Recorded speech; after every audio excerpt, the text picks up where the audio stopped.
Our guest today is the governor of the state of Illinois. He has been a public servant for the people of Illinois for more than a quarter of a century, both as a citizen and as a public official. Our guest today has focused on restoring ethics and fairness to state government. He is known for fighting for programs like the Special Olympics, Misericordia, the Haymarket Center, and special children's charities. He is a graduate of Northwestern University School of Law and holds an international economics degree from Georgetown. Ladies and gentlemen, the governor of the state of Illinois, Patrick Quinn. Governor Quinn.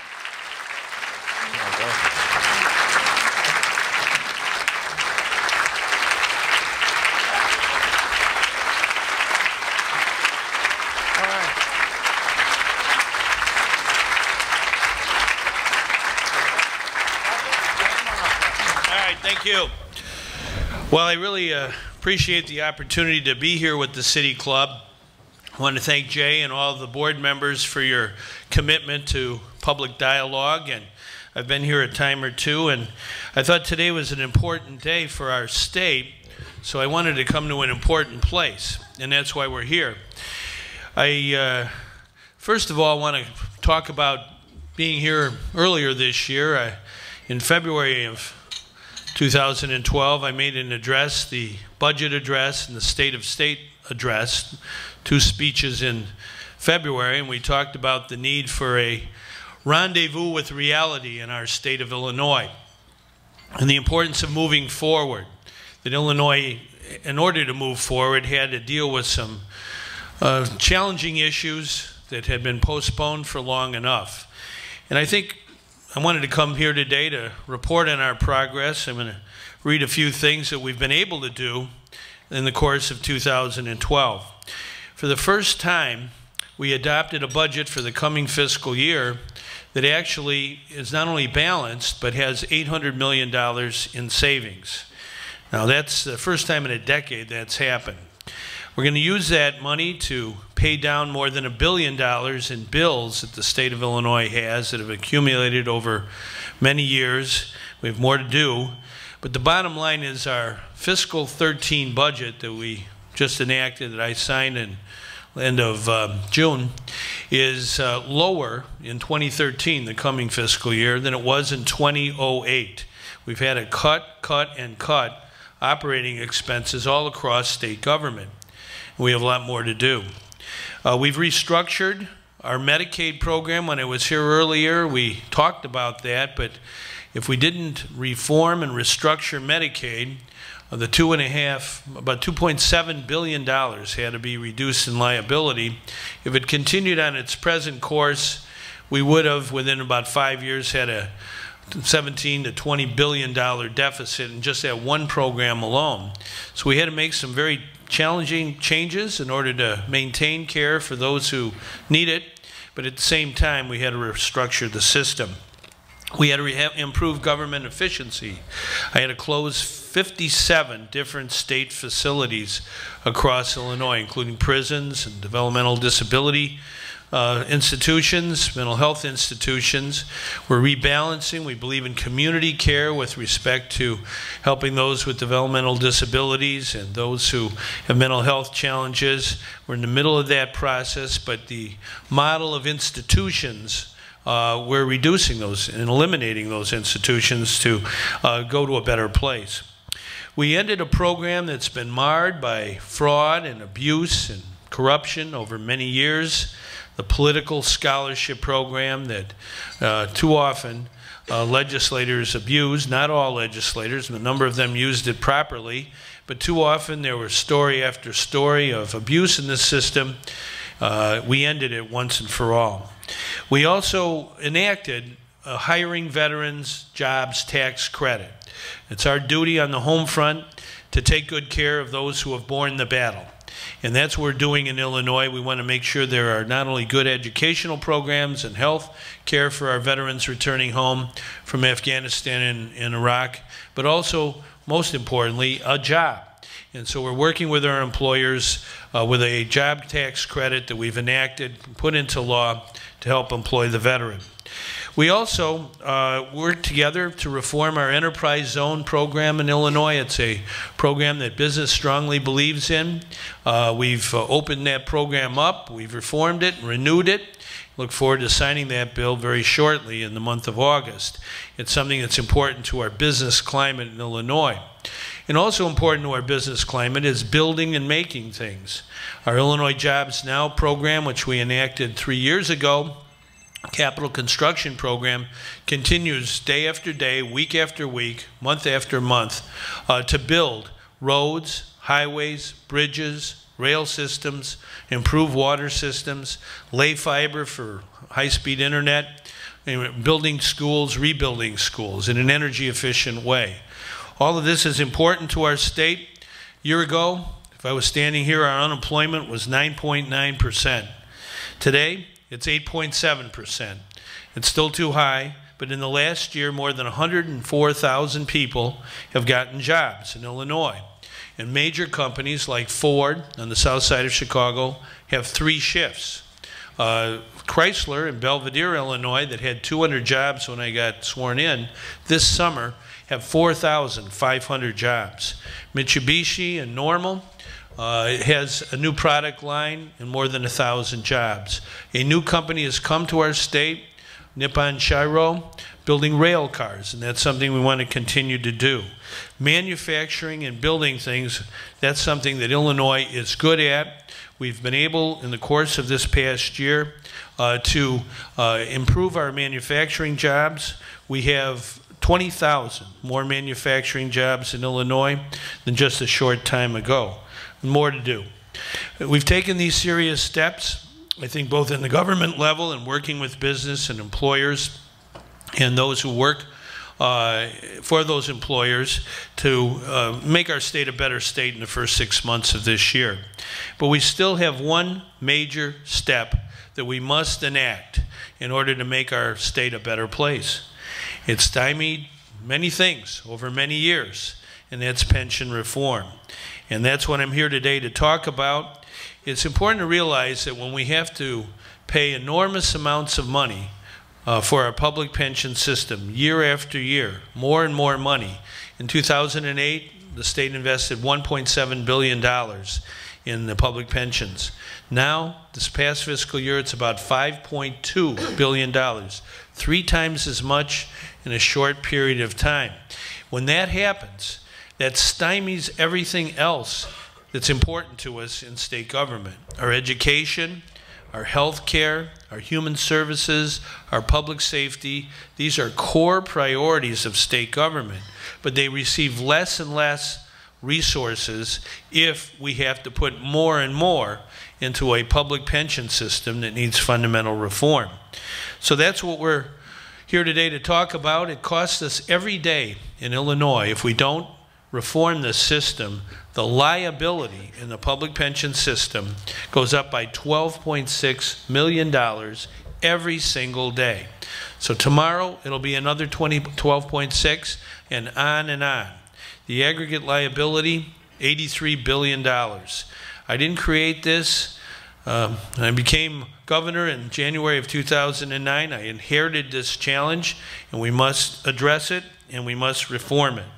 And so I've said this many times this year, and it's important, I think, that we understand that we have not gotten to where we have to go yet. I do want to commend Senate President John Cullerton and Minority Leader in the Senate, Christine Radogno, for taking a step on the last day of the legislative session. They passed a bill to reform the pensions for 2 of our major systems. I think that was a good step forward. It creates about 1/3 of the savings that we need to reduce that $83 billion worth of liability. It's a step forward, but now we must take the further step. That's why today I'm proclaiming, as Governor of Illinois, pursuant to my constitutional powers, a special session of the General Assembly to be held on Friday, August 17th. Dedicated to public pension reform. It's time that the people of Illinois had their legislators convene and focus in on the most serious financial challenge that we have in our state. And it's a challenge not only to our fiscal state of affairs in Illinois, but to our economic state of affairs. If we're going to have a strong economy, but robust economic growth, more jobs, we must address this issue. Now, I think the steps made in the past are good, but they're insufficient. And what we have to do in Springfield next month, August 17th, is come together in the best traditions of Illinois democracy, roll up our sleeves, and resolve this problem once and for all. We can't afford to wait another moment. We've listened this past year, and especially this summer. We've discussed, we've negotiated, we've gone all the way through this pension reform process. Since the session ended on May 31st of this year, we have met with leaders numerous times. We've talked to them on the phone, in person, you name it. We've accommodated repeated requests for study and analysis of the issue.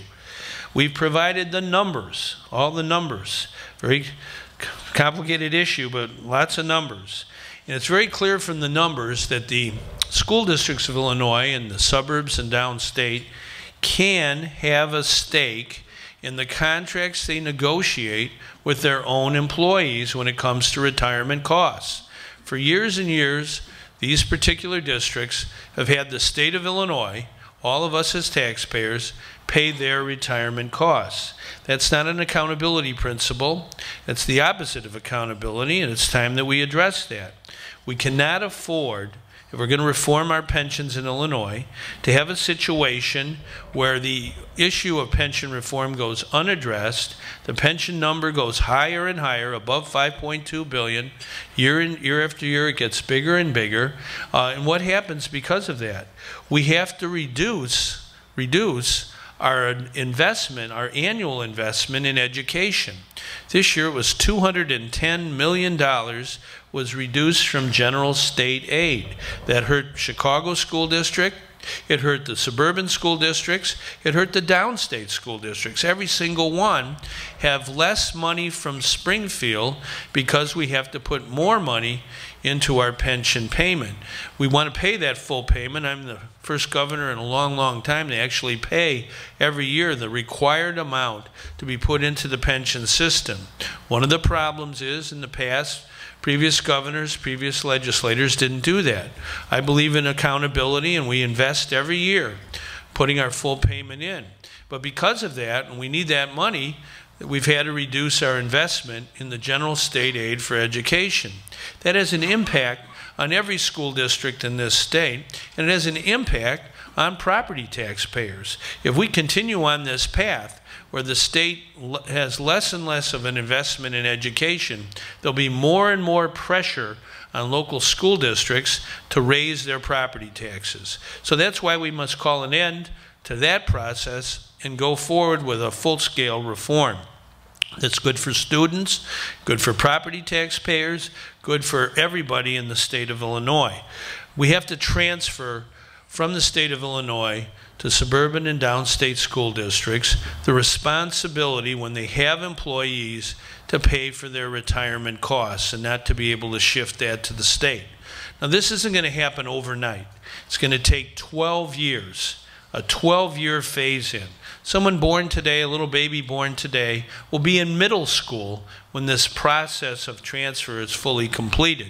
We want to give ample time to these school districts to adjust to the accountability reality of having to pay for the retirement costs of the employees that they negotiate contracts with. This transfer is fundamental if we're going to really reform pensions in Illinois. And newspapers like the Tribune and the Sun-Times here, and the Rockford Register-Star and the Springfield Journal-Register, all of them, papers all across Illinois, have acknowledged and endorsed the need for school districts in downstate and suburban Illinois to be accountable and to help pay for the retirement costs of their own employees. And over the last few months, I was just with a number of school districts the other day. I pointed out to them that if we don't do this, if we don't have this transfer where you, the school district, have to be responsible for your own retirement costs, then there'll be less money from Springfield to invest in the education of your district. And it's much better for school districts to get that money from Springfield than to have a situation where year after year they have less money from Springfield. It puts a lot of pressure on that school district. They reduce employees, they reduce their offerings. Just the Chicago School District this year has $57 million or so less because of the cut in general state aid. That's true all over our state, and we must address this because education is important. So we've listened to our school people, we've listened to our universities, we've listened to the unions that represent the employees, but most of all, we listen to the taxpayers of Illinois, our boss, the people who count the most. And so if you're in public service, you have to do tough things. You can't postpone, can't kick the can down the road. You must address very serious challenges and do it in a comprehensive way. And that's why on Friday, August 17th, we will do that in our state capitol, in the city of Abraham Lincoln, who believed in government of the people. We got to address the pension problem. It's time to act. We want the House and the Senate together to pass legislation, whether it's one bill or two or whatever, to reform the public pension system in our state. This means fiscal stability for Illinois, and it's a very important opportunity. First time in a generation that we've addressed this issue in a comprehensive manner to help the people of our state make sure they have sufficient money for the core priorities of state government. We've had proposals this year, we've had a working group this year, we've had discussions and negotiations this year. It's time to vote. It's time to show the people where the legislators stand on the foremost fiscal challenge that faces Illinois today, tomorrow, or forever. The people of Illinois, they want action. They don't want inertia. They don't want alibis and excuses. They want the legislators to work together on the best interests of our people. The investors who invest in our bonds, they want action from us. The rating agencies who rate our bonds are expecting action for us. If we don't take action, they will take action. So we must act now. We have to act in a prompt manner. We have to move our state forward. If we truly want to have robust economic growth and more jobs in Illinois, we must take this very strong challenge and meet it in the best traditions of democracy. So on behalf of the people of Illinois, I say to our legislators, see you in Springfield on Friday, August 17th. Thank you very much.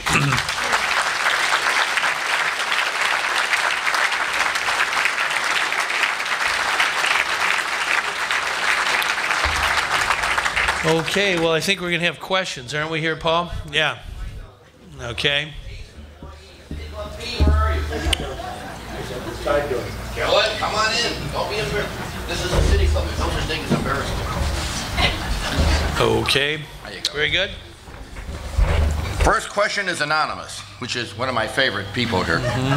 Pension bill, August 17th, 2012. Given that the political conventions are starting in the last week of August, is it realistic to solve this issue in that time frame? Also, how many votes will be needed to pass it in each chamber?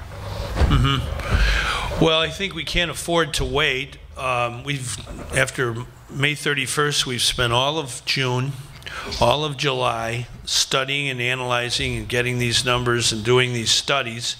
I believe in analysis, so I think that was a healthy process. But we can't just continue to analyze and be paralyzed by that analysis. We must act. The Republican convention's the last week of August, and August 17th is far before that. Matter of fact, Governor's Day at the Fair is the 15th of August. Republican Day at the State Fair is the 16th of August. So Taxpayers' Day in the state of Illinois is Friday, August 17th, as far as I'm concerned. And I would hope all our legislators understand what I told them back in February, that this is not a time this year to plan holidays from reality. We need a rendezvous with reality. The people are expecting this. In order to pass the bill, we can pass both bills with simple majorities. They'll take effect on June 1st of next year. It's very important for our credit rating agencies to see us taking action now. And I think that's probably the best method to go. If we can get 3/5 majority on any bill, it would take effect immediately. So it's something that we have to do. I mean, I don't think those who would say wait some more time are really in the right place. Illinois taxpayers have been waiting long enough. It's time for the government, the governor together with the legislature to put things in motion and have a vote. Okay. There you go. This is, by the way, City Club B is right over there. Raise your hand so she's not hiding. Mark Weiermuller, City Club member, small business owner. Another softball, Governor. Are you saying lower teacher compensation or raise property tax? Where does the money come from? Well, the situation in Illinois for years and years is the Chicago public school system pays its teachers and also pays the retirement cost of its teachers. This has gone on for decades. Also for decades, the state of Illinois, all of us, whether we live in Chicago or elsewhere, we pay the retirement costs of teachers in the suburbs and downstate. Now, I think everybody agrees that this is not a very good situation where a school district can negotiate a contract with its employees and then shift the funding burden for retirement costs onto all the taxpayers of Illinois. We, the taxpayers, don't have a seat at that table. The concept is to shift over 12 years, phase it in over 12 years, the requirement, half a point a year really, for the school districts to take responsibility for the retirement costs of their teachers in the suburbs and downstate. Now, there are those who claim, wrongly, that this will raise local property taxes. Not true. If you phase it in over that long period of time, it is not going to cause any difficulty for property taxes. What does cause property taxpayers to be concerned is because the state of Illinois, in order to pay the pension costs year after year as this cost goes up higher and higher, from $1.7 billion in 2008 to 5.2 this year billion, and even more next year, if the state has to find the money to do that, what happens is the general budget for education for schools, K to 12, is reduced. It was reduced $210 million this year. I do not want to see little 4-year-olds who don't have early childhood education go without that. And I don't want to see kindergartners through 12th grade see their education shortchanged by $200 million or more a year as we have to cut that budget in order to pay the pension payments. It seems to me that's a very short-sighted way for our state to go if we're going to have a strong economy. Jobs follow brain power. We've got to have smart people. Wherever those people are in our state, city, suburbs, downstate, they've got to be well-skilled and well-educated. We cannot shortchange our education system. We must restructure the system so that those school districts that are negotiating contracts, and to give you an example, there's a school district out in Elmhurst that said to its teachers, we're going to give you 6% pay raises for the last few years of your time before you retire. However, if that state of Illinois gets away or tries to shift the burden where we now, the school district, has to pay for the retirement costs instead of the state of Illinois, then we're going to take that back, that 6% increase. And that's the kind of lack of accountability that we have, that there's an incentive for school districts in certain places to pad the retirement costs because they don't have to pay for them. Very unhealthy to have that. We must have a system that's accountable, and that's what we're going to have. And we're going to get it done, hopefully, on the 17th of August. Okay. By the way, this D-Day will now be known as the second longest day. Not bad, Governor, but not very good. I know you can do a lot better than that. All right. I think it's starting at 6 a.m. and the clock will be going. All right. This is another anonymous. though I think I know who wrote it. I'll make it short. If people want to be elected to office and serve the people, do they deserve a pension? Well, Illinois has provided pensions for elected officials for some time. We've had to reform that system. There have been a lot of abuses, unfortunately. At the beginning of this year, I signed a bill to make sure that there were no abuses where certain legislators or elected officials abuse the system, and that includes local elected officials. We have to keep a close eye on that. But the bottom line is if we have a pension system for those in public office, it must be monitored all the time to make sure it's fair to the taxpayers. I have one last question. Are there any others? Going once, going twice. Okay. From Rose Maria Genova, the pride and joy of the South Suburbs. What will happen to suburban school districts that are poor and can't afford to fund pensions? Well, I can tell you what they can't afford right now. I looked at the printout that we're going to be releasing soon that has all the school districts of Illinois in the suburbs, downstate. And every school district in the south suburbs this year suffered less money because of the cut in the general state aid for K-12 and some of the other programs as well that are involved in education. All those school districts got less money from Springfield. If you had asked them to pay a very modest amount to the phase-in of their retirement costs, that's trifling, that modest amount, compared to the loss of the general state aid that occurred this past year for south suburban districts, for just about every district in Illinois. There's a handful that maybe do better if most every district comes out ahead if we maintain and grow our investment of general state aid to the school districts all over our state. So the notion that somehow school districts are better off with having the state pay for their pension costs, but at the same time the state of Illinois cutting year after year significant amounts in educational aid, that's a bad bargain for south suburbs and any other district in our state.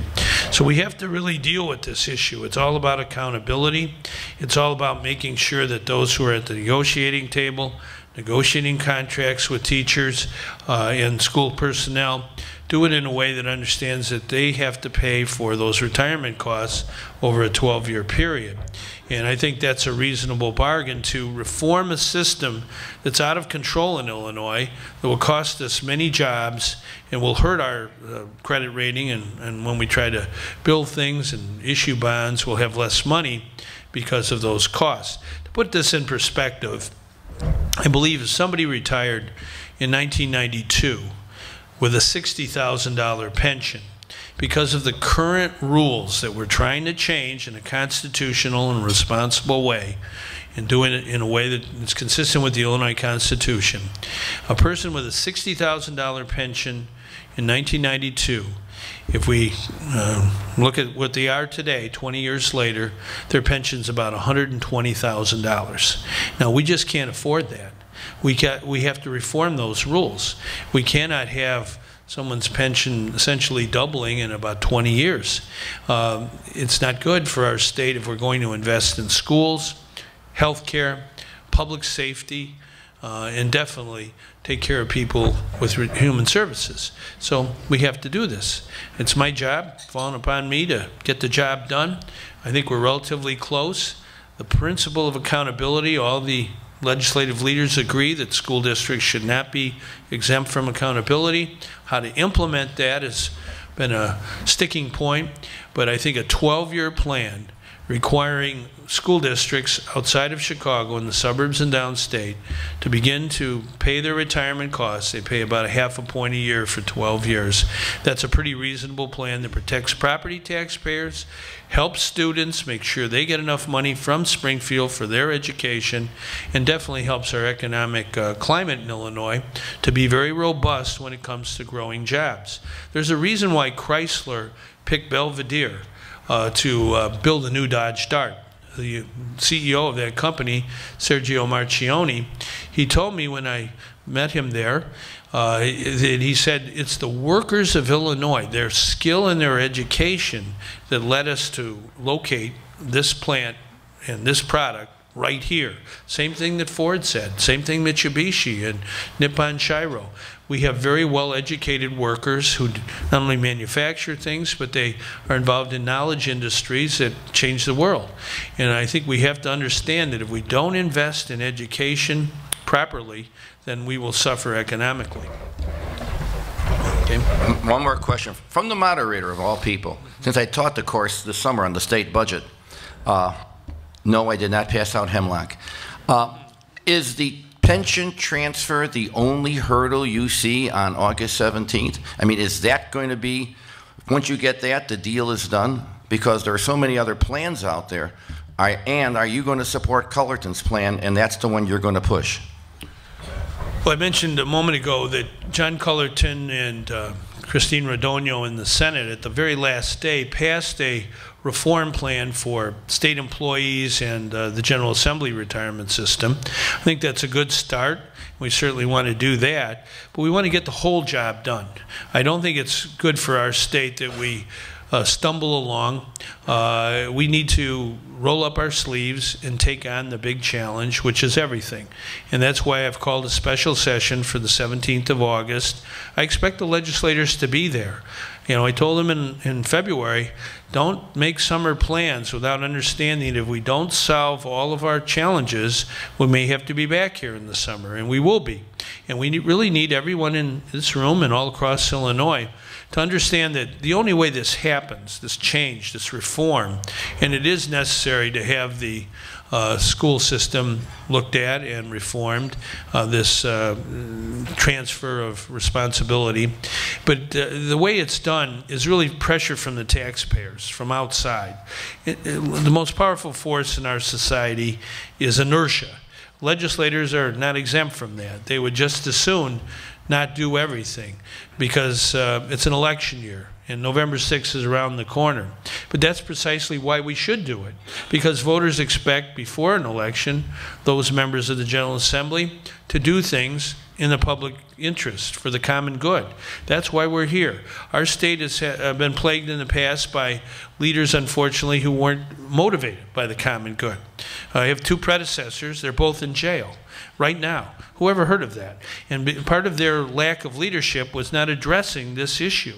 And my job is to be the repairman in Illinois, to straighten out all these things that are not going the right way for the everyday person who wants a good job, wants a good education for their kids, wants the state of Illinois to be fiscally sound and honest. That's what we're all about. That's what City Club is all about. And together, we're going to make the will of people the law of the land. Thank you very much.